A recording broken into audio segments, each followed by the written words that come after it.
All right, day 2 working on the Mini, and I was attempting to knock the bolt out, but it's not gonna budge. I got the nut off the other side. Let's pull this over here. Probably be easier done with this hand. So I got the nut off, but the bolt is just straight up frozen in there. I was hoping, because this knuckle doesn't look so bad, it has a lot less rust, which makes me think that it may have been replaced at one time, but why do that and still have the original strut? So I'm gonna replace this side too. Looks like the nut on that is rounded off, so that's gonna be a little bit of fun. I've already pre-soaked this one. I'm gonna pull the brakes off. I've been letting this soak for a little bit. And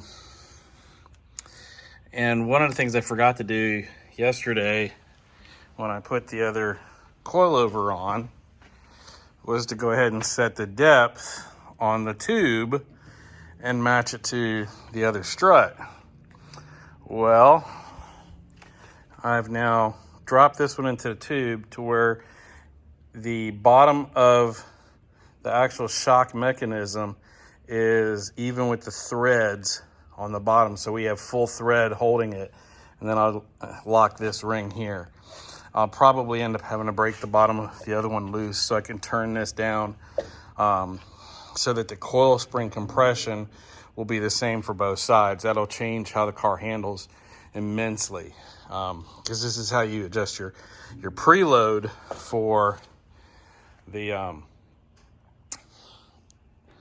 corner weights. Excuse me, I couldn't think for a second. And that's a shot of the rears. These are, this kind of setup you get off of Amazon and eBay. They were actually really cheap. I bought this entire coilover kit for less than what I could have bought a pair of stock fronts. And they've got decent springs. They got the spring rates on there and everything. So it's really, really cool. I'm gonna try it out, Yeah, I would love to have a set of KWs and have double adjustables on it and everything else, but for the money right now, everything on this car is such a rust bucket. What's crazy is the body is fine. There's no rust in the body anywhere. It's just in the suspension components in the frame. So, we'll do what we can do when we can do it. But right now, this car's just a decent daily. We'll get it all cleaned up. What I like is it's got the JCW interior, which is really, really cool. I really like that. And then I'm gonna end up getting black covers for this and blacking that out so the whole car's all blacked out. Getting rid of that, getting it wrapped. I already have a carbon fiber one of these, but I don't like the fake carbon fiber. I like the real stuff. And I got some LED markers for front and rear. So I got some things to trick it out a little bit. I had a Mini Cooper, an 07, that had everything you could do to it done to it. And the vacuum pump failed, snapping the camshaft, bending all the valves, and destroying a completely built motor. So my eventual goal for this one is to do a K-swap. And not even look, investing money into this for performance is a waste of money. I mean, a normally aspirated Honda makes more power than this thing with a turbo.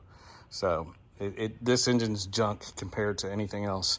And that's what I'll consider it as. Now, these are great cars. They get like 40 miles to the gallon when they're rolling.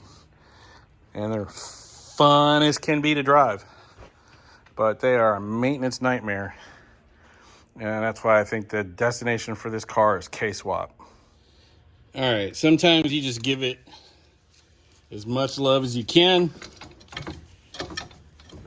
And sometimes it pushes you to the limit.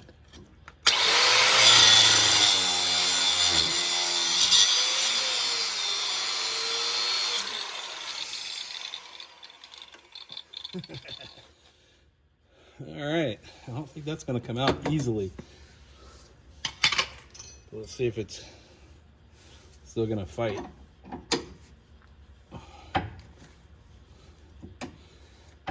Yep, still has a shoulder on the back of it.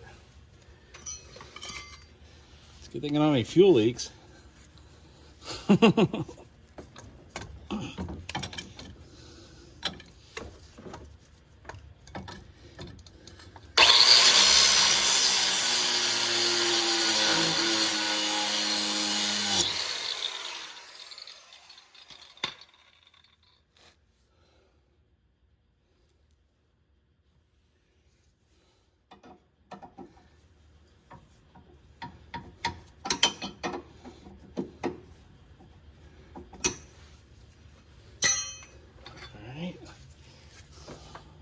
The goal here is not to hit the brake line.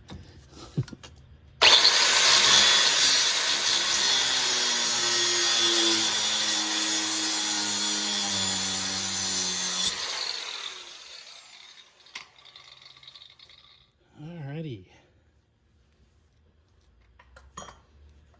Well, let's see if we can get this to come off.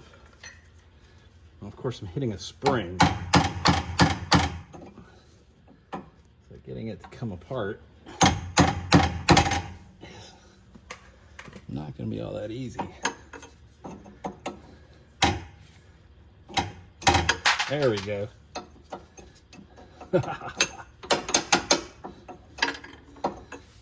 And this will come off with the strut.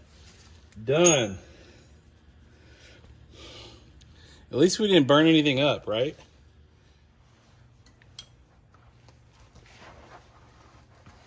All right, so I'm gonna tap this to try and break it free inside. Now we're gonna hit it with the imitation Milwaukee.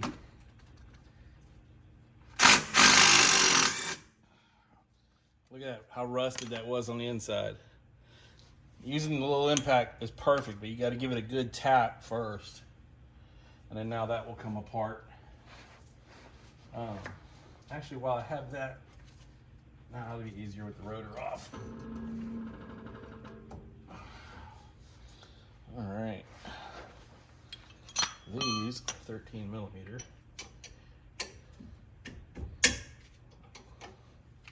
I figured that would come off easy.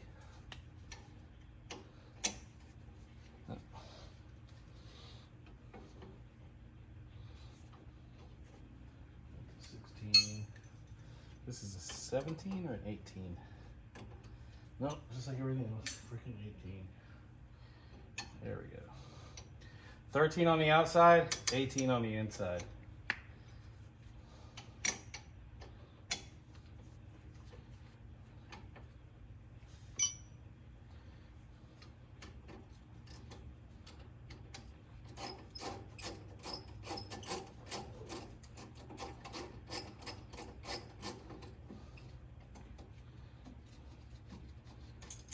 That comes off easily.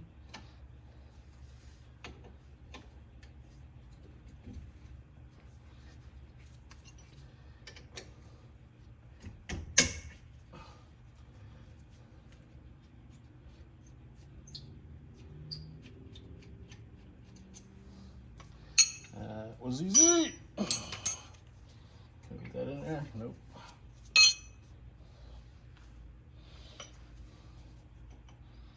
This won't go.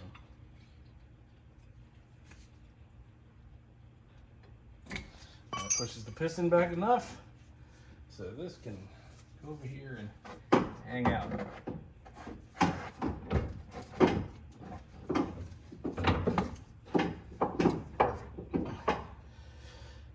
Take those off. Those are brand new. Those are just replaced not too long ago.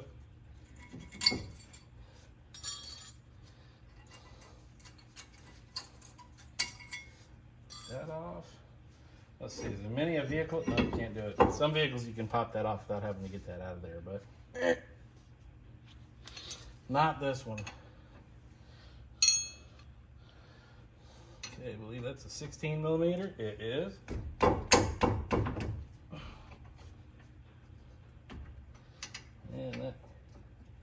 Did loosen up. Excellent. All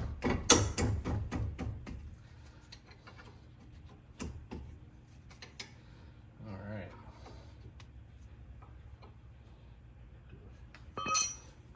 16mm. Always break something loose with a fixed wrench, not a gear wrench, because it's the easiest way to shatter the little fine gears that are inside these wonderful wrenches. Especially if they're got the real fine teeth.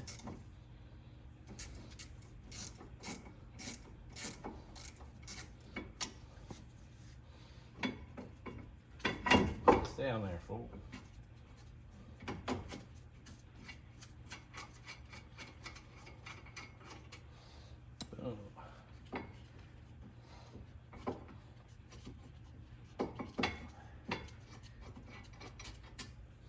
Boom. Got that off. Would be great if I could blast that apart. Look at all the corrosion on this. It's just built up junk over time. Yeah, if I really had some time to do this, I put this in a blasting cabinet, if I had one, and clean this all up. But the thing you gotta look at, this has little rubber boots right here. You gotta make sure that these rubber boots aren't broken and that these will float nice and smooth, which they do, which is awesome. That means I don't have to rebuild that part. And that's a blessing. Stuff you don't have to rebuild. All right, let's move this. So get that off. Well, this thing right here has got a whole bunch of gunk on the threads, so I'll move the camera. Identify your bolts. This has got an Allen head socket so that we can put an Allen head in and keep it from rotating. It's got a crown around the outside of it, so it's made to be a locking nut. That means as it goes off, any rust and gunk that are in these threads are going to bunch up in the threads of this and make it more difficult to take off. So the smart money is to get out a wire brush and clean that first. All right, so we're going to hit this with the wire brush.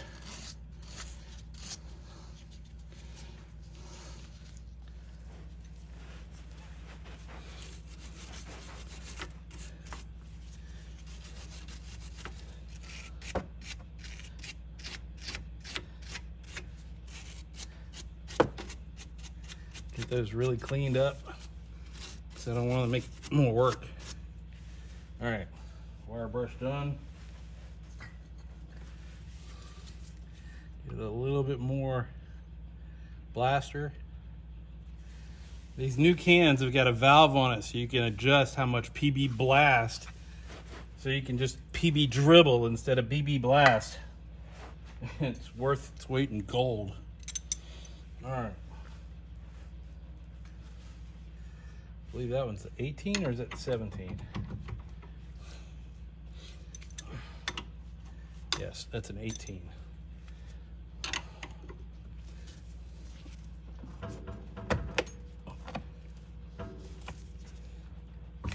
And it turned beautifully. All right, broke it loose with that one. Come in here with the Matco tool and take it loose.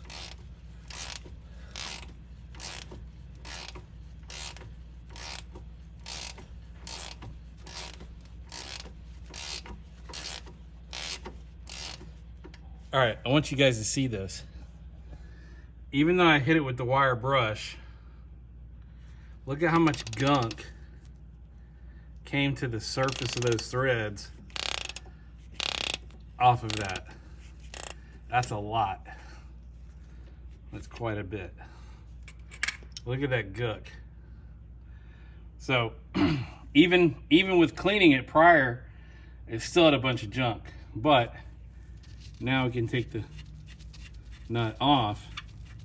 And don't always be so quick to take a nut off. See, now those threads are clean. Don't be so quick to take a nut off, because unfortunately I got to reuse all these. So we'll clean these up, get this all cleaned up, and put it back on. Now, to free this thing up, I'm gonna put some threads on it until I get right about there. And then I'm gonna give it a good whack.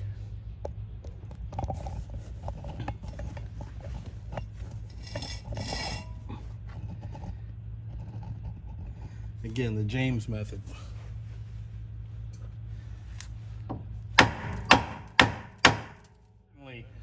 Using a ball joint separator would have busted up that rubber boot.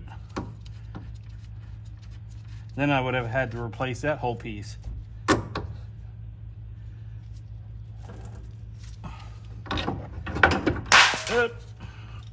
Now we'll have to replace that brake hose.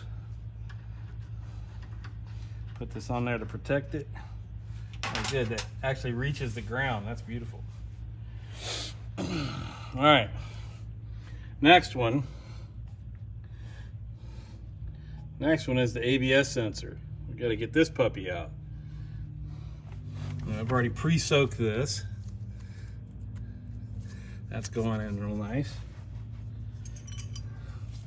We'll double up with the wrench. And it turned. Wonderful. Make sure it's seated in there very well. And it's turning easily. Well, not quite so easily, but it's turning. All right, now it's turning easier.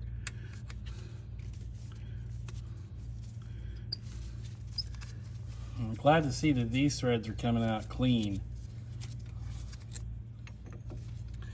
And we'll move it just like this. And that will loosen it up so we can pull it out without damaging it.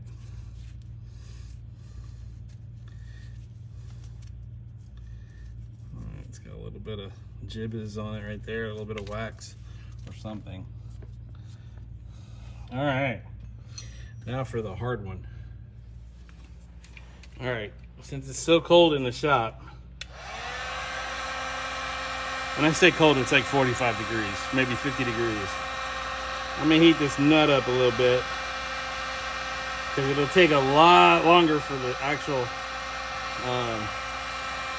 shaft to heat up than it will the nut. Quality heat gun. This is our wannabe Milwaukee. That's the wrong direction. That's the right direction.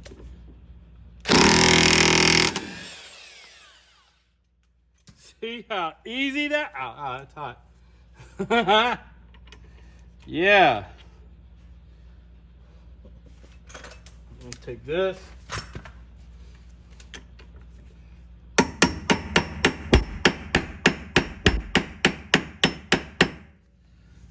All right, so as with the nut we did here, these are the same ones, same style. So we're just gonna put a little bit of juice on this. Move my rust capture tray.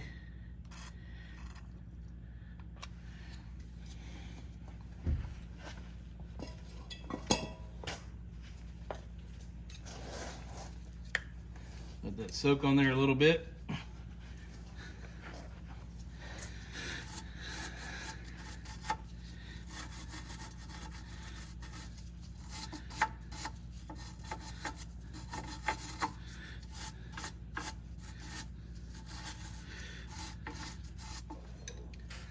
Socket for that is this one. All right, let's see. I get these to come off nicely.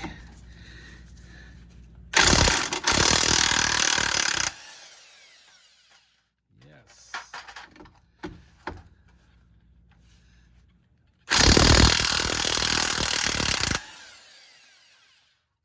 All right. It's good to have some tools.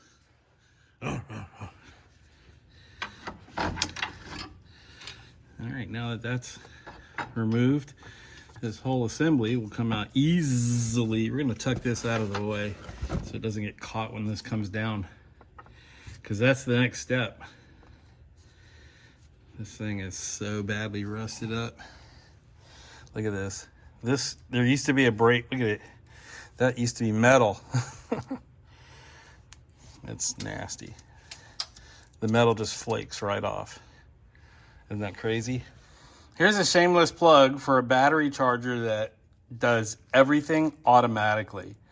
You can switch it between normal wet cell flooded battery to lithium to AGM batteries. Like an Ultima or something like that, or Optima. Excuse me, not Ultima. And I found this has been a great battery charger and maintainer. But I keep it here on the Mini, and I've never had any issues with it. So let me move it out of the way, and we'll get to taking these bolts off. These are just 13 millimeter. We'll take the rear one off first. Again, with the wannabe Milwaukee.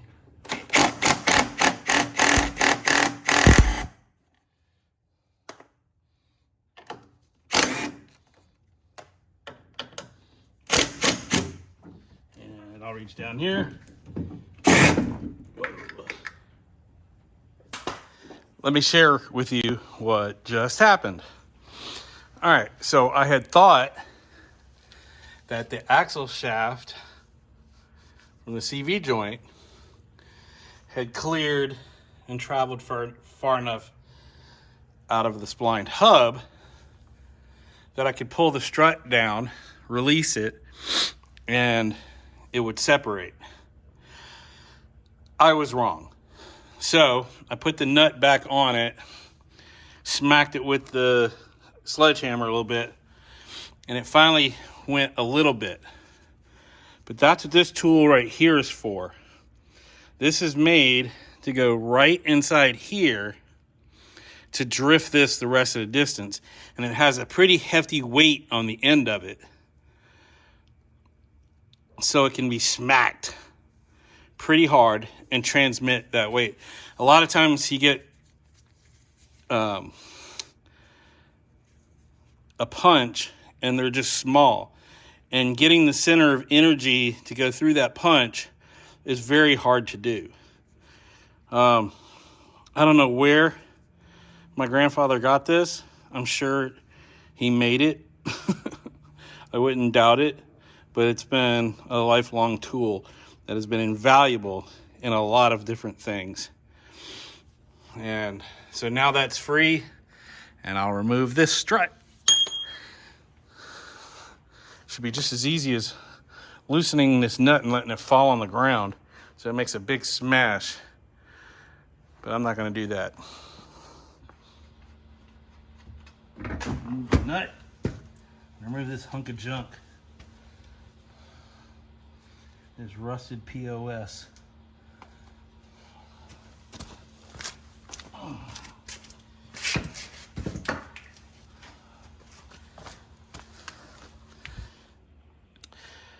So here's something I didn't do yesterday, is kind of compare the free length of the coilover. Now that's definitely going to be a 1 to 2 inch drop, but that's not taking into account for the compression that coil would have once the car hits the ground. This will most definitely be more stiff. So again, I have this to where I'm full threads on the inside collar to this adapter. And if I need to, I can take this off and add another 1/2 inch, or I can raise this up because there's still another 2 to 3 inches of free play inside there. So we can adjust for that sag that we're gonna have so we get to the mid-stroke of the shock, and we'll get it on the car. Again, you've got to do this with scales, because using a tape measure just really isn't enough. You got to be able to get the corner weights of the car, and that's what's important.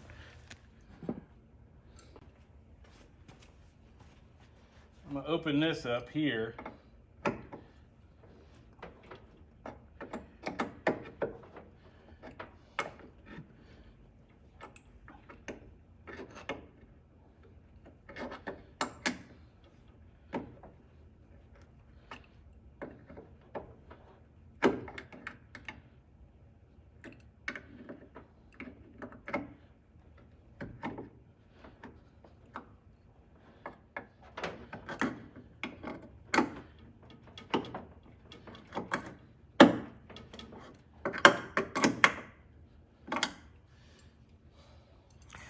All right, so this is how far we've gotten on day 2.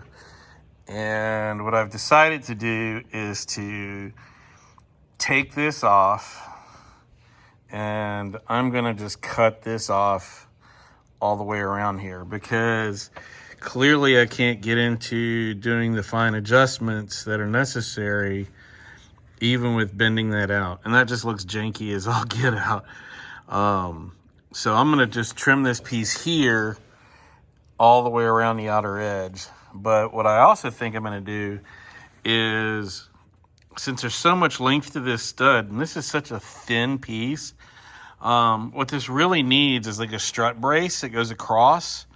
But you can clearly see with a hood height and all that mess, there's no way to do it. So what I'm gonna do is cut this down and then make an aluminum piece that goes all the way around here, ties these 3 in, and add some strength to this, since I'm gonna clearly take that out. And I think that's what I'm gonna do, and that'll be tomorrow.